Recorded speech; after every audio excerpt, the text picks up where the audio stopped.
Imaginez, vous vivez paisiblement dans une petite ville côtière. Vos voisins vous saluent, le ciel est toujours bleu, les rues impeccables. Mais un jour, un projecteur tombe du ciel et peu à peu, vous découvrez que rien, absolument rien, n'est réel. Bienvenue dans The Truman Show, l'histoire vertigineuse d'un homme dont la vie entière a été filmée, scénarisée, orchestrée, sans qu'il le sache. Ce film de 1998, porté par un Jim Carrey bouleversant de sincérité, n'est pas seulement une satire des médias. C'est une allégorie moderne sur la liberté, l'illusion et la quête de vérité. Aujourd'hui, on plonge dans les profondeurs de ce chef-d'œuvre pour en extraire son essence, au-delà de l'écran.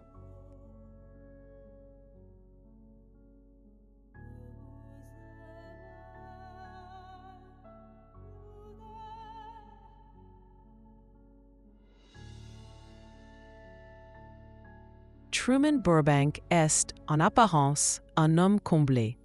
Il a une femme charmante, un travail stable, une maison dans une banlieue paisible. Chaque jour, il serre la main de ses voisins, rit avec ses collègues, répète les mêmes phrases. Mais sous cette routine millimétrée, quelque chose cloche. Le film installe rapidement ce malaise diffus. Tout est trop parfait, trop lisse, comme figé dans une publicité éternelle. Ce n'est pas un hasard. Truman incarne l'homme moyen, figé dans une image idéalisée du rêve américain. Il est prisonnier d'un monde sans imprévu, aseptisé, où même les émotions semblent sponsorisées. Mais l'humain, par nature, doute, et Truman commence à voir les failles.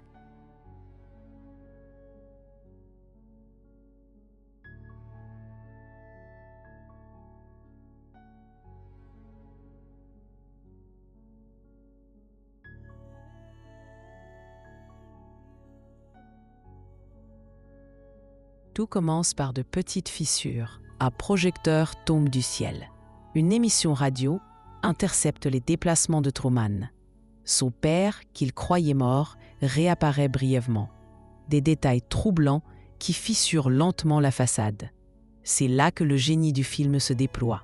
La paranoïa de Truman devient la nôtre. Le spectateur partage son regard, oscille entre illusion et réalité. Le suspense ne naît pas d'un tueur caché, mais d'un monde trop bien ordonné. Et plus Truman s'interroge, plus le système panique. Les figurants s'agitent, les dialogues se font hésitants. Truman dérange. Il n'est plus le gentil héros docile. Il devient imprévisible. Et c'est là que le spectacle se transforme en drame.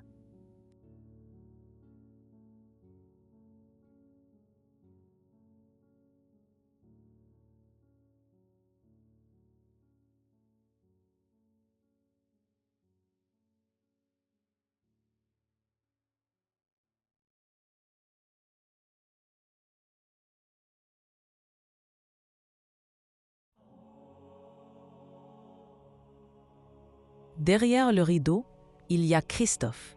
Créateur et réalisateur du show, il veille sur Truman comme un dieu omniscient. Il le guide, le surveille, le contrôle. Avec amour, dit-il. Car Christophe ne se voit pas en tyran, mais en père. Il a façonné ce monde pour le protéger, lui éviter la souffrance. À ses yeux, Truman vit mieux enfermé que libre. C'est toute la force du film. Montrer une dictature bienveillante, douce, souriante. Christophe représente cette société qui, sous couvert de sécurité et de confort, nous prive lentement de notre libre arbitre.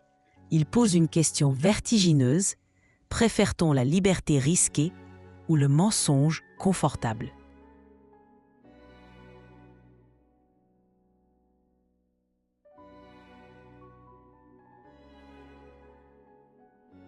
Mais au cœur de ce système parfait, une voix dissonante s'élève.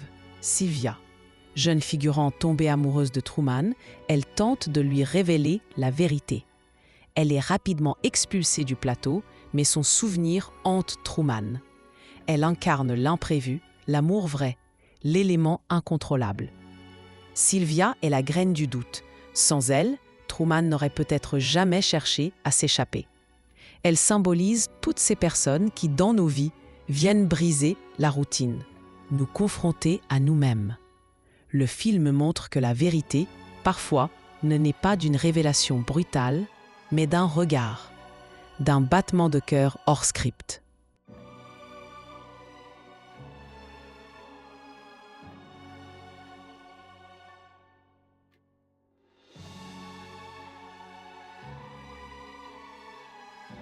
Quand Truman décide de fuir, le show devient incontrôlable. Il trompe les caméras, échappe aux poursuites, brave l'océan qu'il redoute depuis l'enfance. Cette mer qu'il pensait infranchissable devient son acte de foi.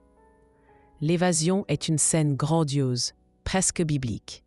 Les vagues sont artificielles, mais la peur, elle, est réelle. Christophe tente tout pour l'arrêter, jusqu'à créer une tempête. Mais Truman tient bon. Et puis, le mur, littéralement, le bout du monde. Il touche le décor, gravit les marches. Christophe, dans un ultime appel, tente de le retenir par la voix. Mais Truman, avec un sourire, s'incline et s'en va. Libre.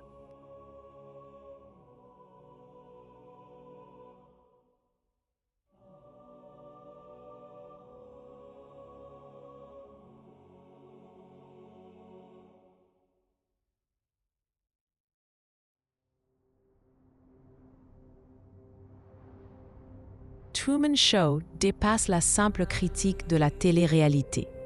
Il anticipe nos réseaux sociaux, nos bulles de confort algorithmiques, nos vies observées et jugées. Il interroge la notion même de liberté. Sommes-nous libres ou guidés par des choix que d'autres ont faits pour nous? Il parle aussi de notre rapport à la vérité. Car souvent, on préfère l'illusion à l'inconfort du réel. Le film nous invite à regarder autour de nous.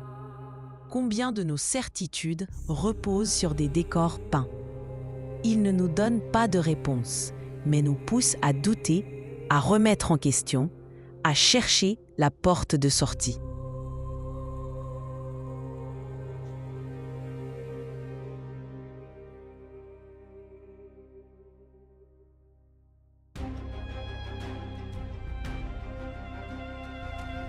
Ce qui rend The Truman Show si dérangeant, c'est que nous sommes aussi les voyeurs.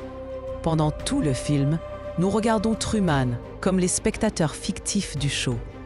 Nous attendons sa réaction, sa révolte, son drame.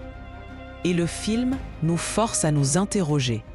À quel point sommes-nous complices? Dans notre monde saturé d'images, de caméras, de contenu, ne sommes-nous pas nous aussi un peu Christophe? Curieux, fasciné mais distant, la frontière entre fiction et réel s'estompe. Et Truman devient le miroir de notre propre captivité. Sommes-nous prêts, nous aussi, à ouvrir la porte?